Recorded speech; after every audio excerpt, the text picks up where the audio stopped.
Hello বন্ধুরা, rock gaming চ্যানেলে সবাইকে স্বাগত জানাই। আশা করি আপনারা সবাই খুব ভালো আছেন। তো আপনাদের মাঝখানে একটা রেসিপি ভিডিও নিয়ে হাজির হয়ে গেলাম। তো সেটা হচ্ছে যেটা আজকে তৈরি করব। তো এখন তো বর্ষাকালের সিজন, বর্ষাকাল চলছে, আমাদের দিকে প্রচুর বৃষ্টিপাত, খুব বৃষ্টিপাত হচ্ছে, বৃষ্টি হচ্ছে। এই বৃষ্টির মধ্যে এই খাবারটা খেতে খুবই ভালো লাগে। সেটা হচ্ছে মুড়ি। মুড়িটা আজকে ফোড়ন দিয়ে মুড়িটা তৈরি করব। তো ফোড়ন দিয়ে মুড়িটা কীভাবে তৈরি করব আপনারা ভিডিওটা প্রথম থেকে শেষ অবধি দেখেন, কেউ স্কিপ করবে না, তাহলে বুঝতে পারবেন কীভাবে আমি মুড়িটা তৈরি করছি। যেহেতু ফোড়ন দিয়ে মুড়ি তৈরি করবো, তো মুড়ি তো যেহেতু লাগবে, এখানে আমি অল্পটা আমি মুড়ি নিয়েছি। তো যে কেউ পরিমাণটা কম বেশি করে নিতে পারে। এই যে দেখুন মুড়ি, আর এর মধ্যে লাগবে একটা পেঁয়াজ কুচি করে কেটে রেখেছি, আর একটা ছোটো কাঁচা লঙ্কা, আর লাগবে সরিষার তেল,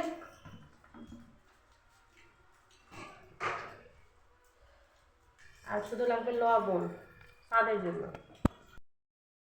গ্যাসটা ধরিয়ে নিই। মুড়িটা বর্ষার দিন তো চায়ের সঙ্গে মুড়িটা খেতে খুবই ভালো লাগে।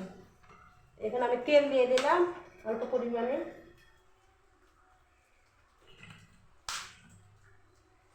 তেলটা একটু গরম হয়ে যাক। তেলটা গরম হয়ে গেছে, তো একটা কেটে রাখা কুচি করে পেঁয়াজ, একটা ছোট কাঁচা লঙ্কা এই তেলটার মধ্যে দিয়ে দিলাম।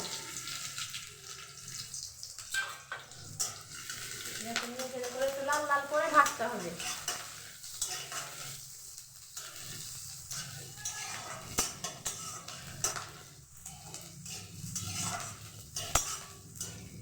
এটাতে অল্প সময় অল্প শুধু লবণ, এতে খুবই টেস্টি হয় মুড়িটা খেতে।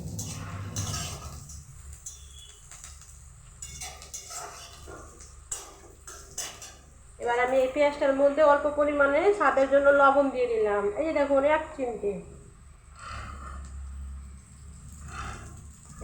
লবণ দিয়ে দিলাম। আর একটু লাল লাল হবে।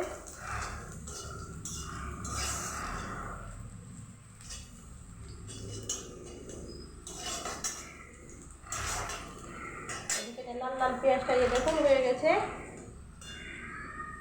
এই যেরকম। এবার আমি মুড়িটা এর মধ্যে দিয়ে দিলাম, এই ফোড়নটার মধ্যে। এবার বেশ এবার ভালোভাবে মেখে নিতে হবে।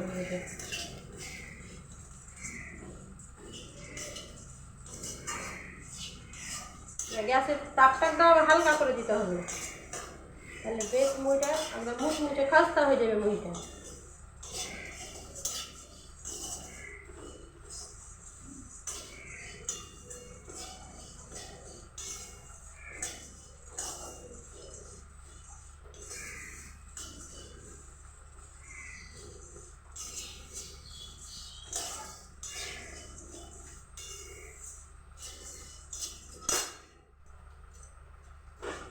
একটু আর হবে।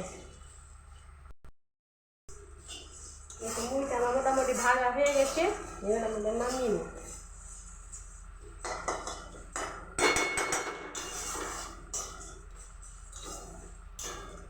এই যে দেখুন, এত সুন্দর না? গ্যাসটা বন্ধ করে দিলাম।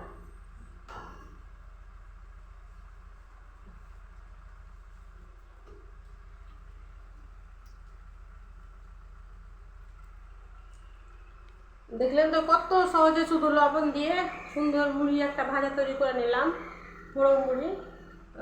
এই মুড়িটা গরম, এক কাপ গরম চা আর এই মুড়ি খেতে খুবই ভালো লাগে। একবার করে মুড়ি, একবার করে চা দিতে হবে মুখে, ভালো লাগে খেতে। আপনারা এই বর্ষার দিনে এগুলো মুড়ি অবশ্যই একবার বানিয়ে খান, আর খাবেন, আর খেয়ে কেমন লাগলো কমেন্ট করে জানাবেন। লাইক কমেন্ট শেয়ার করবেন। যারা চ্যানেল নতুন তারা প্লিজ চ্যানেলটা সাবস্ক্রাইব করবেন। বন্ধুরা সাথে থাকবেন, পাশে থাকবেন। আপাতত ভিডিওটা আমি এখানে শেষ করছি। পরে নতুন রেসিপি নিয়ে আপনাদের সামনে হাজির হয়ে যাবো। তো ভালো থাকবেন, সুস্থ থাকবেন।